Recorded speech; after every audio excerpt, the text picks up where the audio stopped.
അടുത്ത നമ്മുടെ ടോപ്പിക്ക് ഫ്രിക്ഷനാണ്. Friction exam point of view വളരെ ഇമ്പോർട്ടൻ്റ് ആയിട്ടുള്ള ഒരു ടോപ്പിക്കാണ്.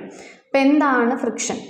Frictional force is a force that opposes a relative motion or attempted motion between two surfaces in contact. രണ്ട് surfaces കോൺടാക്റ്റിലുണ്ട്, അതിലൊരു ബോഡി നമ്മൾ മൂവ് ചെയ്യാൻ നോക്കുവാണ്, അല്ലെങ്കിൽ രണ്ട് ബോഡീസും നമ്മൾ റിലേറ്റീവായിട്ട് മൂവ് ചെയ്യാൻ നോക്കുവാണ് എങ്കിൽ ഇവ തമ്മിൽ ജനറേറ്റ് ആവുന്ന ഒരു ഫോഴ്സിനെയാണ് നമ്മൾ ഫ്രിക്ഷണൽ ഫോഴ്സ് എന്ന് വിളിക്കുന്നത്. It acts in the opposite direction of motion and arises from microscopic irregularities, interlocking and intermolecular forces between the surfaces. ഇനി ഫ്രിക്ഷണൽ ഫോഴ്സ് ജനറേറ്റ് ആവുന്നത് എന്തുകൊണ്ടാണ്? Microscopic irregularities, interlocking and intermolecular forces between the surfaces.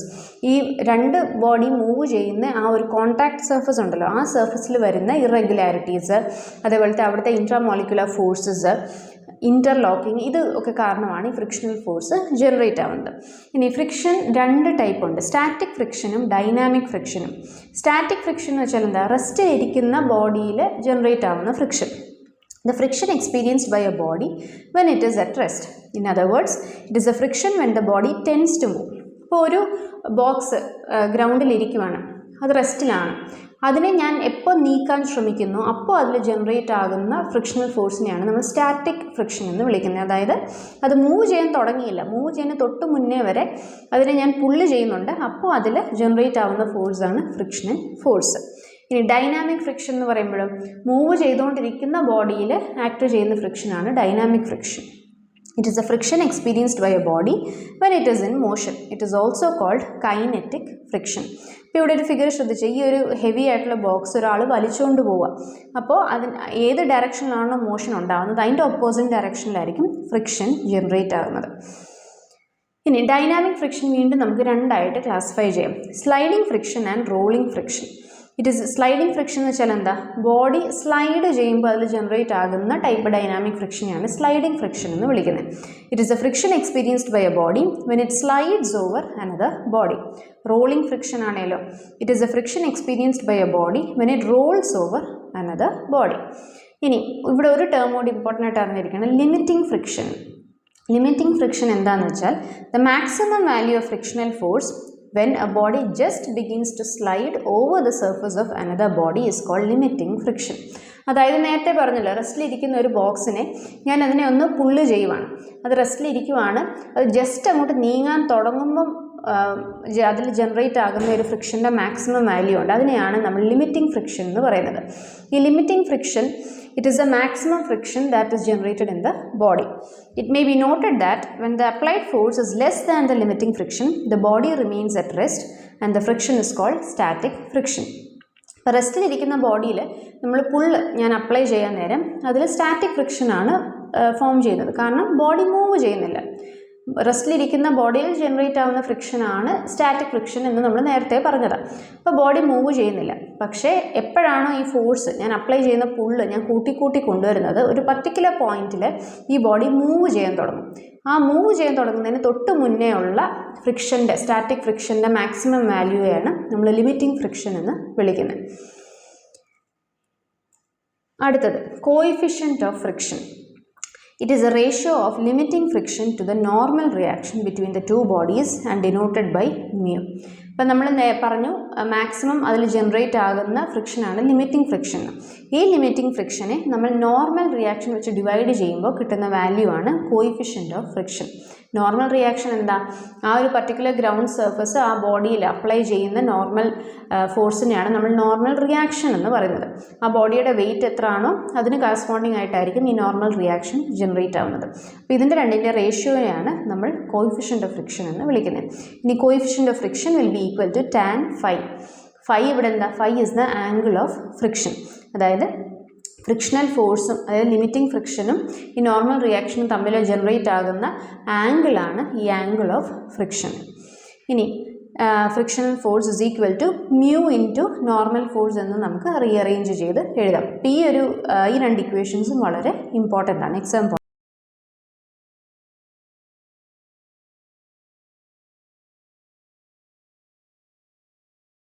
ഫ്രിക്ഷൻ്റെ remaining topics discuss ചെയ്യുവാണ്. നമ്മൾ ഈ ഒരു വീഡിയോയിൽ angle of repose, angle of friction, cone of friction കൂടാതെ laws of friction എന്നീ ടോപ്പിക്സ് ഡിസ്കസ് ചെയ്യുന്നുണ്ട്. അപ്പോൾ ആദ്യം തന്നെ എന്താണ് ആംഗിൾ ഓഫ് റീപോസ് എന്ന് നോക്കാം. ഇപ്പോൾ കഴിഞ്ഞ വീഡിയോയിൽ നമ്മൾ ലിമിറ്റിംഗ് ഫ്രിക്ഷന്, normal reaction, coefficient of friction എന്നീ ടേംസ് ഒക്കെ ഡിസ്കസ് ചെയ്തിരുന്നു. ഇപ്പോൾ ഒരു ഇൻക്ലൈൻഡ് സ്ലോപ്പിൽ ഒരു ബോഡി റെസ്റ്റ് ചെയ്യുന്നു എന്ന് വിചാരിക്കാം. അത് സ്ലിപ്പ് ചെയ്യുന്നില്ല, റെസ്റ്റിലിരിക്കുവാണ്. നമ്മൾ ഈ ഇൻക്ലൈൻഡ് സ്ലോപ്പ് കൂട്ടുവാണെങ്കിൽ, അതായത് ആ ഒരു സ്റ്റീപ്നെസ് നമ്മൾ ഒന്നുകൂടെ സ്റ്റീപ്പർ ആക്കുകയാണെങ്കിൽ ഈ ബോഡി പെതുക്കെ താഴേക്ക് സ്ലൈഡ് ചെയ്യാൻ തുടങ്ങും. അപ്പോൾ ഏത് ആംഗിളിലാണോ ഈ സ്ലോപ്പ് നമ്മൾ നീക്കുന്നതനുസരിച്ച് ഈ ബോഡി സ്ലൈഡ് ചെയ്യാൻ തുടങ്ങുന്നത്, ആ ആംഗിളിനെയാണ് നമ്മൾ ആംഗിൾ ഓഫ് റീപോസ് എന്ന് വിളിക്കുന്നത്. Let the angle of inclination be gradually increased till the body just starts sliding down the plane. This angle of the inclined plane at which the body just begins to slide is called angle of repose. അടുത്തത് angle of friction. Angle of friction എന്ന term, ഈ angle of റീപോസിന് almost equal ആയിട്ട് വരുന്ന value ആണ് ഈ angle of friction. അതെന്താണെന്ന് നോക്കാം. The angle at which the resultant of force of limiting friction and normal reaction makes with the direction of the normal reaction is called angle of friction. ഇപ്പോൾ ഇവിടെ ഒരു body നമുക്ക് കാണാം, അത് ഗ്രൗണ്ടിൽ rest ചെയ്യുവാണ്. അതിൽ അതിൻ്റെ വെയിറ്റ് mg താഴോട്ട് ആക്ട് ചെയ്യുന്നുണ്ട്, മുകളിലോട്ട് normal reaction capital N act ചെയ്യുന്നുണ്ട്. ഒരു frictional force, limiting frictional force F ലിമിറ്റിങ്ങും ലെഫ്റ്റിലേക്ക് ആക്ട് ചെയ്യുന്നത് കാണാം. ഈ ലിമിറ്റിംഗ് ഫ്രിക്ഷണൽ ഫോഴ്സിൻ്റെയും നോർമൽ റിയാക്ഷൻ്റെ റിസൾട്ടൻറ്റ് നമ്മൾ വരയ്ക്കുവാണെങ്കിൽ ഈ റിസൾട്ടൻറ്റും നോർമൽ റിയാക്ഷനും തമ്മിൽ ഫോം ചെയ്യുന്ന ആംഗിളിനെയാണ് നമ്മൾ ആംഗിൾ ഓഫ് ഫ്രിക്ഷൻ എന്ന് വിളിക്കുന്നത്. അപ്പോൾ നേരത്തെ നമ്മൾ പറഞ്ഞ ആംഗിൾ ഓഫ് റീപോസ് എന്തായിരുന്നു? എപ്പോഴാണോ ബോഡി ജസ്റ്റ് സ്ലൈഡ് ചെയ്യാൻ തുടങ്ങുന്നത് അവിടെ ആ ഒരു സ്ലോപ്പിൻ്റെ ആംഗിളിനെയാണ് നമ്മൾ ആംഗിൾ ഓഫ് റീപോസ് എന്ന് വിളിച്ചിരുന്നത്. ഈ ലിമിറ്റിംഗ് ഫ്രിക്ഷൻ എപ്പോഴായിരുന്നു നമുക്ക് ഒബ്റ്റെയിൻ ചെയ്യുന്നത്? റെസ്റ്റിലിരിക്കുന്ന ഒരു ബോഡി എപ്പോഴാണോ നീങ്ങാൻ തുടങ്ങുന്നത് അത് അവിടെ ജനറേറ്റ് ആവുന്ന ആ ഒരു ഫ്രിക്ഷൻ്റെ വാല്യൂവിനെയാണ് നമ്മൾ ലിമിറ്റിംഗ് ഫ്രിക്ഷൻ എന്ന് വിളിക്കുന്നത്. അപ്പോൾ അതുകൊണ്ട് തന്നെ ആ മോഷൻ ജസ്റ്റ് സ്റ്റാർട്ട് ചെയ്യുന്ന പോയിന്റിൽ ഫോം ചെയ്യുന്ന ആംഗിൾസാണ് ഈ ആംഗിൾ ഓഫ് ഫ്രിക്ഷനും ആംഗിൾ ഓഫ് റീപോസും. അപ്പോൾ മിക്ക കേസിലും ഈ angle of friction will be equal to angle of repose. ഇനി അടുത്തത് കോൺ ഓഫ് ഫ്രിക്ഷൻ.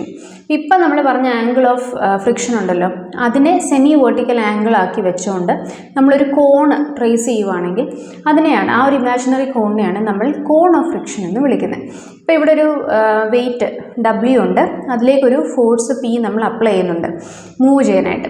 അപ്പം നമുക്കതിനെ റിസോൾവ് ചെയ്യുമ്പോൾ അതിൻ്റെ നോർമൽ റിയാക്ഷനും അതേപോലെ ലിമിറ്റിംഗ് ഫ്രിക്ഷണൽ ഫോഴ്സും ഒക്കെ ഫ്രീ ബോഡി ഡയഗ്രത്തിൽ നമ്മൾ വരയ്ക്കുവാണ്. അപ്പോൾ അതിൻ്റെ ഒരു റിസൾട്ടൻ്റ് എടുക്കുകയെന്ന് വിചാരിച്ചു. ഈ റിസൾട്ടൻറ്റും നോർമൽ റിയാക്ഷനും തമ്മിൽ ഫോം ചെയ്യുന്ന ആംഗിളാണ് നമ്മുടെ ആംഗിൾ ഓഫ് ഫ്രിക്ഷൻ. ഈ ഫോഴ്സ് P ഇതിപ്പം ഈ ഒരു ഫിഗറിൽ റൈറ്റിലേക്കാണ് ആക്ട് ചെയ്യുന്നത്. ഇതിനെ കംപ്ലീറ്റ് 360 ഡിഗ്രിയിൽ ഞാൻ റൊട്ടേറ്റ് ചെയ്യുവാണെങ്കിൽ ഈ 360 ഡിഗ്രിയിൽ ഈ റിസൾട്ടൻറ്റും റിവോൾവ് ആവും. Resultant of frictional limiting force and normal reaction. അപ്പോൾ അങ്ങനെ റിവോൾവ് ചെയ്യുമ്പം ഒരു കോൺ അവിടെ ട്രേസ് ആവുന്നുണ്ട്. ആ കോണിനെയാണ് നമ്മൾ കോൺ ഓഫ് ഫ്രിക്ഷൻ എന്ന് വിളിക്കുന്നത്. അപ്പോൾ ഇവിടെ ഓർത്തിരിക്കേണ്ടത് കോൺ ഓഫ് ഫ്രിക്ഷനിലെ സെമി വെർട്ടിക്കൽ ആംഗിൾ എന്ന് പറയുന്നത് ആംഗിൾ ഓഫ് ഫ്രിക്ഷൻ ആണ്. തീറ്റയാണ് നമ്മുടെ ആംഗിൾ ഓഫ് ഫ്രിക്ഷൻ എങ്കിൽ ഈ കോണിൻ്റെ സെമി വെർട്ടിക്കൽ ആംഗിൾ തീറ്റ ആയിരിക്കും. ഇനി നമുക്ക് ലോസ് ഓഫ് ഫ്രിക്ഷനിലേക്ക് കടക്കാം. അപ്പോൾ വളരെ ഇമ്പോർട്ടൻ്റ് ആയിട്ടുള്ളൊരു ടോപ്പിക്കാണ് കൂളംസ് ലോസ് ഓഫ് ഫ്രിക്ഷൻ. അപ്പോൾ ഇതിനെ തന്നെ നമുക്ക് രണ്ടായിട്ട് ക്ലാസിഫൈ ചെയ്യാം. സ്റ്റാറ്റിക് ഫ്രിക്ഷൻ്റെ ലോസും ഡൈനാമിക് ഫ്രിക്ഷൻ്റെ ലോസും. അപ്പോൾ ആദ്യം സ്റ്റാറ്റിക് ഫ്രിക്ഷൻ്റെ ലോസ് നോക്കാം. സ്റ്റാറ്റിക് ഫ്രിക്ഷൻ എന്ന് പറയുമ്പോൾ റെസ്റ്റിലിരിക്കുന്ന ബോഡിയിൽ അപ്ലൈ ചെയ്യപ്പെടുന്ന ഫ്രിക്ഷണൽ ഫോഴ്സാണ് static friction. The force of friction always acts in a direction opposite to that in which the body tends to move. ആ ബോഡി ഏത് ഡയറക്ഷനിലാണോ മൂവ് ചെയ്യാൻ അതിന് ടെൻഡൻസി ഉണ്ടാകുന്നത് ആ ഡയറക്ഷൻ ഓപ്പോസിറ്റ് ഡയറക്ഷനിലായിരിക്കും സ്റ്റാറ്റിക് ഫ്രിക്ഷണൽ ഫോഴ്സ് ഡെവലപ്പ് ആവുന്നത്. The magnitude of the force of friction is exactly equal to the force which tends to move the body. നമ്മൾ റെസ്റ്റിലിരിക്കുന്ന ബോഡിയിൽ എത്ര ഫോഴ്സ് അപ്ലൈ ചെയ്യുന്നു കറക്റ്റ് അത്രയും ഫോഴ്സ് മാഗ്നിറ്റ്യൂഡ് തന്നെ ആയിരിക്കും ഫ്രിക്ഷണൽ ഫോഴ്സും ഡെവലപ്പ് ചെയ്യിപ്പിക്കുന്നത്. അതുകൊണ്ടാണ് ആ ബോഡി മൂവ് ചെയ്യാതെ റെസ്റ്റിൽ തന്നെ റിമെയിൻ ചെയ്യുന്നത്. The magnitude of the limiting friction bears a constant ratio to normal reaction between the two surfaces. കഴിഞ്ഞ വീഡിയോയിൽ നമ്മൾ കോയിഫിഷ്യൻ്റ് ഓഫ് ഫ്രിക്ഷൻ പഠിക്കാൻ നേരം അവിടെ അതിൻ്റെ റേഷ്യോ പഠിച്ചിരുന്നു. ലിമിറ്റിംഗ് ഫ്രിക്ഷൻ ബൈ നോർമൽ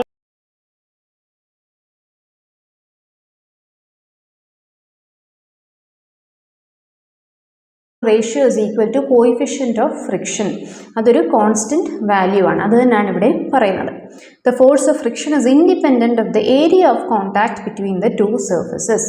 ഇപ്പം നമ്മൾ ഫ്രിക്ഷണൽ ഫോഴ്സ് എങ്ങനെ ഡെവലപ്പ് ആകുന്നു അല്ലെങ്കിൽ അതിൻ്റെ റീസൺ എന്താണെന്നൊക്കെ പഠിക്കാൻ നേരം നമ്മൾ അവിടെ പറഞ്ഞിരുന്നു ആ ഒരു ഇൻ്റർലോക്കിങ് അത് തമ്മിലുള്ള ഇൻ്റർ മോളിക്കുലർ ഫോഴ്സും അതേപോലെ രണ്ട് സർഫസസ് തമ്മിലുള്ള ഇൻ്റർലോക്കിങ് അതേപോലത്തെ ആ സർഫസിൻ്റെ റഫ്നെസ് ഇതിനെയൊക്കെ ബേസ് ചെയ്തിട്ടാണ് ഫ്രിക്ഷണൽ ഫോഴ്സ് ഡിപ്പെൻഡ് ചെയ്യുന്നത്. അല്ലാതെ എത്ര ഏരിയ ഇത് തമ്മിൽ ടച്ച് ചെയ്യുന്നു, രണ്ട് ബോഡീസും തമ്മിൽ ടച്ച് ചെയ്യുന്നു എന്നത് നമ്മളവിടെ കൺസിഡർ ചെയ്യുന്നില്ല.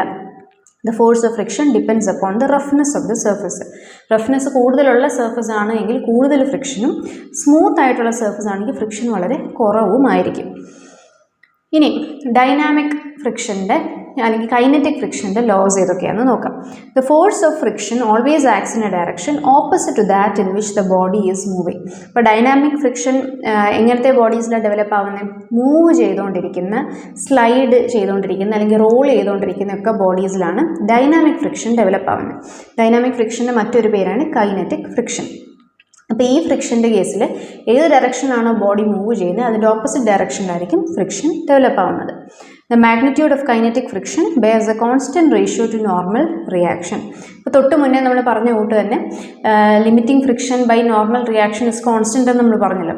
അതേപോലെ തന്നെ ഇവിടെ കൈനറ്റിക് ന്യൂമറേറ്ററിൽ കൈനറ്റിക് ഫ്രിക്ഷൻ ആണ് വരുന്നത്.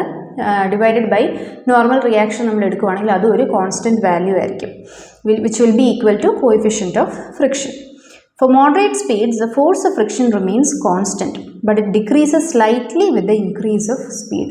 ഇപ്പം സ്പീഡ് കൂടുന്നതനുസരിച്ച് കോഎഫിഷ്യൻ്റ് ഓഫ് ഫ്രിക്ഷൻ അല്ലെങ്കിൽ ഫ്രിക്ഷണൽ ഫോഴ്സ് ചെറിയ തോതിൽ ഡിക്രീസ് ആവുന്നുണ്ട്. After the body starts moving, dynamic friction comes into play, the magnitude of which is less than that of limiting friction and it bears a constant ratio with normal force. This ratio is called coefficient of dynamic friction.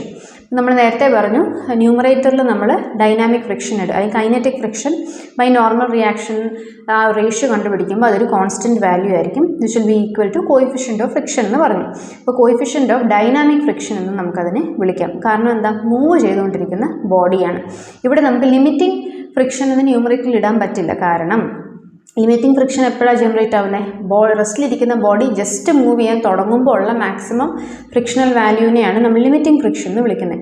Move ചെയ്ത് കഴിയുമ്പോൾ അതിനെ dynamic friction എന്നാണ് വിളിക്കുന്നത്. ഈ dynamic ഫ്രിക്ഷൻ്റെ value എപ്പോഴും limiting ഫ്രിക്ഷനേക്കാളും കുറച്ച് കുറവായിരിക്കും. Limiting ഫ്രിക്ഷനാണ് ഒരു ബോഡിയുടെ കേസിൽ ജനറേറ്റ് ചെയ്യാൻ ചാൻസ് ഉള്ള മാക്സിമം ഫ്രിക്ഷൻ.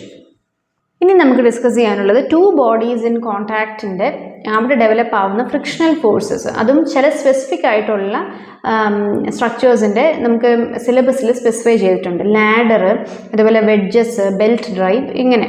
അപ്പോൾ അതിൽ ആദ്യം നമുക്ക് ലാഡറിൻ്റെ കേസ് ഡിസ്കസ് ചെയ്ത് പോകാം. അപ്പോൾ ഇവിടെ നമുക്കൊരു ലാഡർ AB കാണാം, ഇൻക്ലൈൻഡ് ആണ്, അതൊരു വോളിൽ റെസ്റ്റ് ചെയ്യുന്നുണ്ട്. എങ്ങനത്തെ വോളാണ്? Frictionless വോളല്ല, rough വോളാണ്.